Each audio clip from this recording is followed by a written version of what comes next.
Madame, monsieur, bonsoir. Très heureux de vous retrouver. Soyez les bienvenus dans ce 19h dont voici les titres. Le collectif des citoyens de Mayotte, qui depuis 2 mois bloque le bureau des étrangers de la préfecture, est passé à la vitesse supérieure ce vendredi. Plusieurs femmes se sont rendues au conseil départemental pour fermer l'institution. Objectif, sensibiliser les conseillers départementaux sur les différents problèmes causés par l'immigration clandestine. Reportage à suivre dans un instant. Célébration aujourd'hui de la journée internationale de la maladie d'Alzheimer. La maison Alzheimer Mayotte a été inaugurée à Chiconi. Nous ferons le point sur la situation de cette pathologie dans le département. Nous avons suivi une équipe de professionnels. C'est à découvrir tout à l'heure. Et puis nous reviendrons sur la polémique du Festival de Mayotte organisé il y a 2 semaines par le conseil départemental. Une polémique autour du montant des cachets attribués aux différents groupes. Si certains ont été gracieusement récompensés, d'autres s'estiment lésés, à l'image du groupe Skolo Pandre que nous avons rencontré. Témoignage dans ce journal. Le conseil départemental fermé. Les femmes du collectif des citoyens de Mayotte ont donc changé leur fusil d'épaule. Une action coup de poing pour interpeller les élus et les sensibiliser sur la problématique de l'immigration, notamment les étudiants étrangers. Henriette Bouanaïssa et Faharousseni. Portail cadenassé, impossible pour les personnels de l'Assemblée départementale d'accéder à leur bureau. C'est là une manifestation de la colère des mamans du collectif des citoyens de Mayotte qui bloque déjà le bureau des étrangers de la préfecture depuis le 30 juillet. Une démonstration de force exceptionnelle pour, disent-elles, faire réagir les élus par rapport à la situation relative à l'immigration et notamment celle des étudiants étrangers. Ceux-ci bénéficient de l'aide des associations pour pouvoir acquérir un titre de séjour. La tension, elle était vive entre la manif de ceux qui sont allés au vice-rectorat et bien entendu les mamans qui sont à la préfecture. Donc il n'y a pas eu de confrontation physique ni directe, mais il y a eu quand même quelques propos qui les ont un petit peu énervés. Il faut savoir tout simplement que entre hier et aujourd'hui, elles se sont dit qu'il faut qu'on passe à l'étape supérieure. Elles estiment tout simplement que la préfecture, en tout cas le préfet, subit beaucoup de pression de la part des associations humanitaires, CIMAD, Solidarité Mayotte et consorts. Pourquoi? Parce que tout simplement, ceux qui ont manifesté hier auprès du vice-rectorat, ils n'avaient qu'un seul objectif, c'est de faire régulariser coûte que coûte ces enfants, ces étudiants via ici la préfecture de Mayotte, parce que tout simplement les places disponibles sont en jeu. Et ces places-là, si au plus vite, c'est-à-dire que s'ils ne sont pas régularisés au plus vite, le vice-rectorat sera obligé de les occuper et de mettre les enfants mahorais, les enfants français. Ces mamans estiment qu'elles devaient prendre les devants pour rallier les élus à leur combat. Un appel à un grand rassemblement des élus, maires, conseillers et autres a été lancé pour samedi à Mangajou, dans la commune de Sada. À partir de là, seront définies les actions à mener. Et on en vient à la journée internationale d'Alzheimer, célébrée comme chaque année le 21 septembre. La question de la prise en charge reste de plus en plus d'actualité pour cette pathologie qui touche près de 3 millions de personnes en France. Et à l'occasion de cette journée, la Maison France Alzheimer Mayotte a été inaugurée ce vendredi à Chiconi en présence de Laïni Saïd Hachim et Atoumani Simba.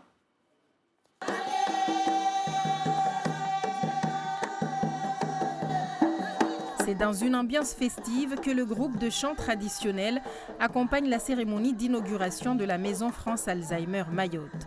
Située à Chiconi, elle recevra les patients et leurs familles. J'ai dit enfin qu'à Chiconi, il y a un bureau de l'association France Alzheimer Mayotte. C'est la première fois. Avant, on avait ça, on avait fait ça, il n'y avait pas de bureau, mais maintenant, actuellement, nous avons des structures qui sont là, qui permettent aux personnes âgées, à la famille atteintes par ces maladies, venir se renseigner comment on va faire. On aura des savants, on aura des personnes qualifiées qui peuvent nous dire comment on va faire pour soigner ces personnes âgées. Assistantes sociales ainsi que des équipes médicales effectueront le suivi des patients. En cas de besoin, des téléconsultations pourront être mises en place. Pour la population, la décentralisation de ce genre de structure est une bonne chose. Avec l'installation de la cellule Allo Maltraitance dans le Sud, il y a quelques semaines, le conseil départemental concrétise ici son engagement en faveur des personnes âgées. Tout ça participe au fond à ces éléments mis bout en bout pour qu'on s'occupe véritablement de la question de la personne âgée et beaucoup plus largement l'action sociale sur tout le territoire. Donc on est très heureux d'inaugurer cela. À l'aune de cette action, il y a cette journée mondiale de la maladie d'Alzheimer qui touche beaucoup trop de gens. Et à Mayotte, on n'a pas de chiffres précis. Avec ce site, eh bien, ça va nous permettre là aussi pour la première fois d'avoir des éléments fiables, des éléments solides pour pouvoir nous intéresser et nous occuper de cette maladie avec précision. La Maison France Alzheimer Mayotte permettra d'avoir enfin une base de données fiable et officielle pour traiter au mieux les patients mahorais.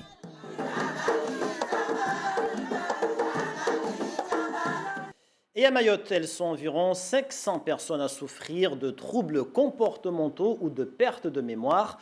À l'occasion de la mise en place de l'antenne France Alzheimer Mayotte, une équipe de neurologues et psychologues effectue des visites de terrain pour effectuer notamment des diagnostics permettant un meilleur traitement. Laini Saïdachim et Atoumani Simba les ont suivis. Regardez.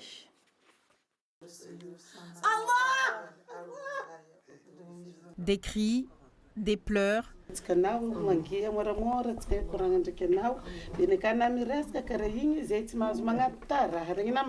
Les moments de crise sont quasi quotidiens chez cet octogénaire.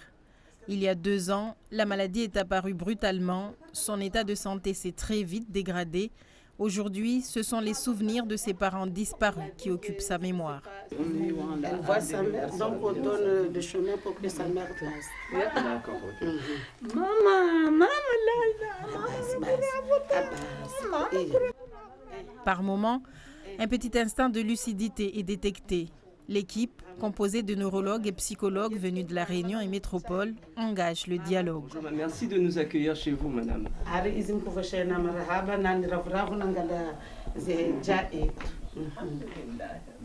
Ça fait un peu beaucoup de monde, mais... Il faut mesurer l'état réel de l'avancée de la pathologie, mais la concentration semble difficile. On se dit, mais non, ça c'est pas vrai, ça n'existe pas, ou est-ce qu'elle adhère totalement? Le but de tout ça, c'est que ça aille mieux par la suite.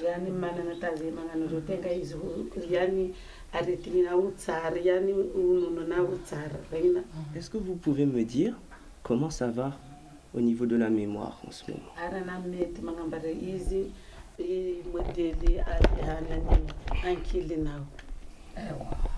Bon, merci.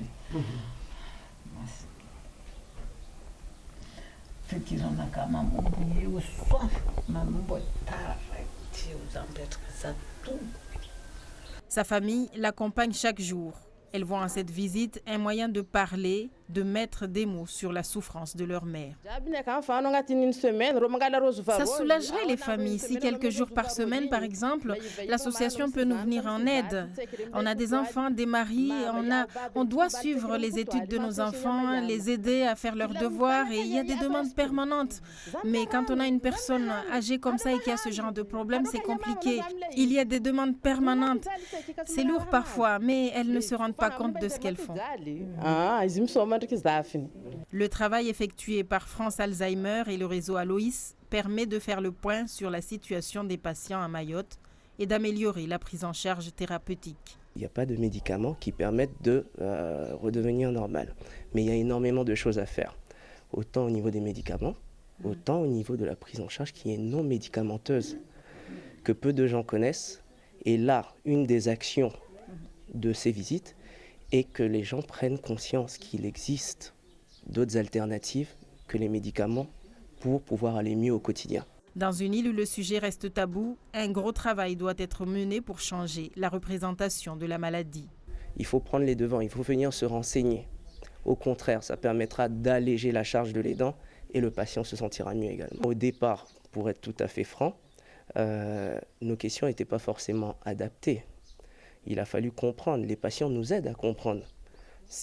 Nous n'arrivons pas avec des idées préconçu et un protocole préconçu qu'il faut absolument appliquer. C'est une interaction entre le patient et l'examinateur. Pour tous ces patients et leurs familles, un accompagnement précoce est préconisé afin d'anticiper au mieux les conséquences de la maladie d'Alzheimer. Avec nous sur ce plateau pour en parler, Marielle Menot, neuropsychologue à Paris du réseau Aloïs. Bonsoir. Bonsoir, merci de me recevoir. Alors vous êtes venu spécialement à Mayotte à l'occasion justement de cette inauguration. Donc vous avez fait un peu le tour, vous avez fait des visites. Qu'est-ce que vous retenez de ces visites? Quelle est la situation sur place? Ce que je retiendrai de ces visites, c'est déjà un accueil très chaleureux. Je pense que j'ai jamais vu ça, être accueilli dans les familles de cette façon-là. Maintenant, la situation est préoccupante dans le sens où on est vraiment à un stade déjà évolué de la maladie. Et l'intérêt de ces visites, c'est surtout de faire comprendre la maladie, la faire connaître, la déstigmatiser pour qu'elle soit acceptée par les familles, par les patients et qu'on arrive à la diagnostiquer beaucoup plus tôt. Alors vous parlez d'un stade évolué de la maladie. Plus concrètement? C'est-à-dire que les patients que nous avons vus, ces personnes-là que nous avons rencontrées, ont des troubles suffisamment importants des fonctions intellectuelles pour qu'elles ne soient plus capables de gérer leur quotidien.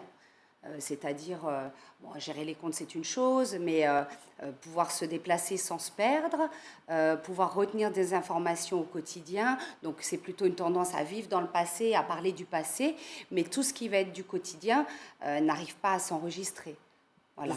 Oui. Et avec une perte d'autonomie assez conséquente de ce qu'on en a vu. Donc, nous, on aimerait arriver en amont pour pouvoir mettre en place une prise en charge qui permette de prévenir toutes les conséquences qui sont liées à la perte d'autonomie. Alors justement, quelles sont les actions à mettre en place justement pour mieux prévenir cela? Les actions, je pense que là, à l'heure actuelle, c'est déjà une grande communication sur ce qu'est la maladie d'Alzheimer, son évolution, et tout ce qui va être de communiquer et surtout dédiaboliser cette maladie, parce que j'ai l'impression qu'elle est vue comme une maladie psychiatrique, comme une maladie qui représente la folie et qu'il faut cacher. Or, si on la voit comme telle, on n'arrivera pas à faire un diagnostic précoce. Il faut absolument qu'on la voit comme une maladie qui commence certainement là, les cas qu'on a vus, peut-être 10, peut-être même 15 ans avant, et pour lesquels on peut agir, et agir notamment sur les troubles du comportement et la perte d'autonomie. La situation à Mayotte, comment vous la jugerez? Alarmante, inquiétante ou oui, je pense qu'on peut dire ça. Je pense qu'on peut dire qu'elle est assez inquiétante, mais inquiétante dans le sens où, de toute façon, on a déjà vu ça ailleurs, et que on peut faire des choses. Donc, alarmante, oui, mais si on s'en occupe dès à présent, comme c'est déjà le cas depuis un moment, il n'y a pas de raison que ça ne se passe pas bien, comme partout ailleurs. Marielle Menot, merci d'être venue ce soir et bonne fin de séjour. Merci beaucoup. Les 4e rencontres des ressources humaines des collectivités territoriales de Mayotte et de la Réunion se sont tenues ces jeudi et vendredi dans l'hémicycle Bamana. Sur place, des professionnels RH des 2 départements ont échangé autour de problématiques et enjeux communs. Objectif, mettre en place une stratégie efficace pour mieux gérer l'organisation des services. Hachim Saïd Hachim, Youssouf Ahmed Matouar. Cette rencontre a pour objectif de partager les expériences pour améliorer les pratiques professionnelles. Parmi les points forts abordés ce jour, les attentes de la fonction ressources humaines. Nous sommes arrivés à nous mettre d'accord, agents, cadres et élus, sur le fait que nous devons travailler ensemble pour faire évoluer les organisations. Une réorganisation de collectivité ou d'une partie des services d'une collectivité ne peut pas se faire sans les DRH. Dans une société en évolution constante, nos collectivités locales ont du mal à suivre. Elles se réorganisent pour mieux répondre à leur mission. Une équation pas simple à exécuter qui demande énormément de sacrifices. L'évolution du dispositif des emplois aidés n'améliore pas la situation du service public. Aujourd'hui, ce dispositif-là a été remplacé par le dispositif PEC qui clairement aujourd'hui scinde en deux l'enveloppe qui était réservée à ce type d'emploi. Or, nous savons que dans nos collectivités, que ce soit à Mayotte ou à La Réunion, nous avons eu beaucoup d'emplois aidés. Le gouvernement a fait le choix de changer le type de contrat aidé et de changer aussi le fonctionnement puisque la prise en charge n'est plus la même. Moins de moyens, beaucoup de contraintes, la problématique est identique que l'on soit à Mayotte ou à l'île de la Réunion. Le partage des expériences a pour objectif d'avancer. Ce n'est pas parce qu'on est département depuis plus longtemps qu'on est au courant de tout et qu'on ne fait pas d'erreur. Nos collectivités, de toute façon, sont dans l'obligation pour avancer de se remettre en question régulièrement, de former leurs agents et de faire des erreurs puisque ça fait partie également du processus d'apprentissage. Donc quelque part, si l'expérience de telle grande ou petite collectivité d'une île peut servir donc d'aiguillage ou de nouvelles idées pour être beaucoup plus créatif dans sa propre collectivité, ben pourquoi pas. Mais ça marche dans les deux sens, effectivement. Comment maintenir un service public de qualité avec peu de moyens? Comment l'améliorer et motiver les troupes font partie des nombreuses interrogations auxquelles il faudra apporter des débuts de solutions durant ces rencontres. Et la prochaine rencontre aura lieu dans 2 ans à La Réunion cette fois. Et voici un sujet qui concerne justement les collectivités. 2226, c'est le nombre d'emplois aidés qui a été attribué au département de Mayotte en 2018. Sur le territoire, moins de 50% de l'enveloppe allouée a été consommée. Alors pourquoi une telle baisse de consommation de ces contrats aidés? Nous sommes rendus dans une petite commune de 6000 habitants dans le sud de l'île, à Bouéni, pour chercher des réponses. Saïd Hachim, Daniel Abdou. Les collectivités de Mayotte n'appliquent plus la même politique en matière d'insertion professionnelle. La raison, le nouveau dispositif qui remplace les contrats aidés, le PEC, Parcours Emploi Compétences, chapeauté par le Pôle Emploi. Un dispositif très pénalisant pour certaines collectivités. Le système n'est pas encore rodé au niveau du Pôle Emploi, donc c'est vrai que ça pénalise énormément. Je devrais recruter depuis le mois de juillet, le 1er juillet. Aujourd'hui, j'ai encore 20 personnes à recruter. Pourquoi? Parce qu'il faut que j'ai la liste de Pôle Emploi et surtout il faut qu'un agent de Pôle Emploi se libère pour faire les entretiens. Cette disposition a réduit considérablement le nombre de recrues dans plusieurs communes. La municipalité de Bouéni est passée de 139 contrats aidés en 2017 à 55 contrats PEC, Parcours Emploi Compétences en 2018. Je le déploie principalement à l'école, entretien des écoles, les femmes de ménage. Je le déploie également pour faire du périscolaire, il y a une vingtaine. Et puis de la médiation, de prévention de la délinquance. Donc là, forcément, il y a plein de services que je pouvais faire avec les 139 que je ne fais pas aujourd'hui. Il y a l'histoire de délai. Je devrais recruter au 1er juillet parce que Pôle Emploi n'est pas disponible. Je ne peux pas recruter au mois de septembre, je ne vais pas recruter. Parce qu'il faut qu'il soit là dans les entretiens du parti. Il faut qu'il soit là. Donc effectivement, c'est pénalisant. Beaucoup de services ne sont plus assurés. Plusieurs secteurs d'activité sont sans contrat d'insertion. Aujourd'hui, 2 choix s'offrent à la mairie, la sous-traitance avec des prestataires privés ou demander une révision à la hausse de son quota de contrats. Revenons sur le festival de Mayotte qui s'est déroulé il y a 2 semaines. Une réussite pour les uns, en revanche, un vrai fiasco pour d'autres. Au total, une enveloppe de plus de 180 000 € qu'on aurait pu utiliser autrement, c'est ce que disent certains. L'une de nos équipes est partie à la rencontre d'Abdoulaziz Ahmed du groupe Scolopendre. Le conseil départemental lui a décerné un prix à l'occasion de ce festival. L'artiste parle d'un certain mépris envers les pionniers de la musique à Mayotte. Génial Atoumani, Géraldine Lui.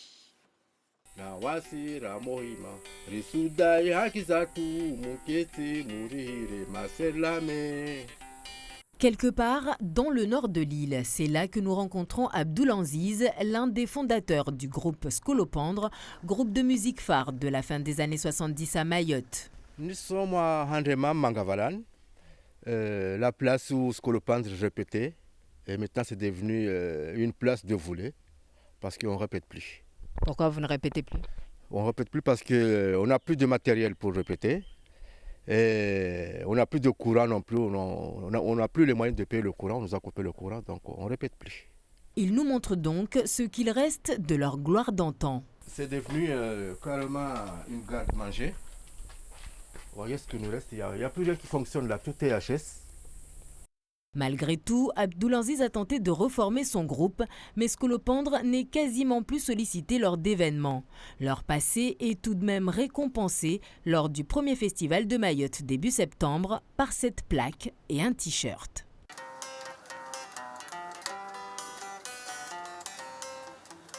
Jusqu'à là, bon, on n'était pas tellement fâchés, on était plutôt contents d'être sollicité en fait, que les Mahorais sachent qu'on est toujours, Scolopendre est toujours vivant. Mais la semaine d'après, il y a eu un autre concert dont pas mal de locaux qui étaient invités, puis certaines personnes de l'extérieur. Et là, eux ont eu des cachets. À partir de là, je me suis révolté, je dis c'est pas normal. Entre les charges et cachets des artistes, plus de 80 000 € dépensés pour une dizaine de festivaliers locaux, un montant qui ne comprend pas les têtes d'affiche annoncées telles que Kassav ou Ali Kiba.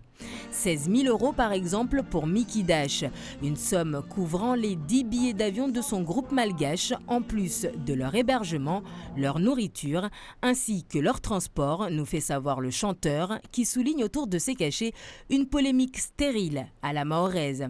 Plus de 28 000 € pour la compagnie Ariart, quand son représentant fait partie du comité d'administration de l'OCD, l'Office culturel départemental, qui n'est autre que l'organisateur de ce festival, appuyé par la collectivité. Y a-t-il alors conflit d'intérêts? Pas de réponse de l'OCD. Nous n'arriverons jamais à nous entretenir avec la direction, malgré nos multiples relances. À noter que le coût total de ce festival a été estimé à plus de 188 000 €. Aujourd'hui, et malgré sa déception, Abdoulaziz sait désormais quoi faire du cadeau reçu à cette occasion. Ce Ishma ne justifie pas que c'est à Scolopendre. N'importe qui peut l'avoir. Donc la moindre des choses, c'était quand même de marquer le Scolo ou Rapace ou peu importe. Donc à partir de là, j'ai eu une idée de le mettre justement à l'entrée, chez nous là-bas à l'entrée, il n'y a rien qui indique Scolo. Donc j'ai mis la flèche pour indiquer aux gens où on se trouve. Donc ça me servira quand même. Voilà tout pour l'actualité de ce vendredi 21 septembre. Une actualité marquée entre autres par les mamans du collectif des citoyens de Mayotte qui sont allés fermer aujourd'hui le conseil départemental. Une action spontanée destinée à sensibiliser les élus du département sur les différents problèmes liés à l'immigration et notamment le cas des étudiants étrangers aidés localement par des associations humanitaires. Le collectif a annoncé procéder à des actions d'envergure dans les jours à venir. Merci pour toute votre fidélité à ce 19h tout le long de la semaine en télé, radio et sur le web. L'information se poursuit en mahorais avec le journal présenté par Abdou Kafé Mohamed. Demain, à partir de 8h en radio et sur notre page Facebook, vous pourrez suivre le tout premier Radio Village de cette saison 2018-2019. Pour cette rentrée, nos équipes seront sur la place de la République au Salon du Tourisme. Très bon week-end à tous, à lundi prochain.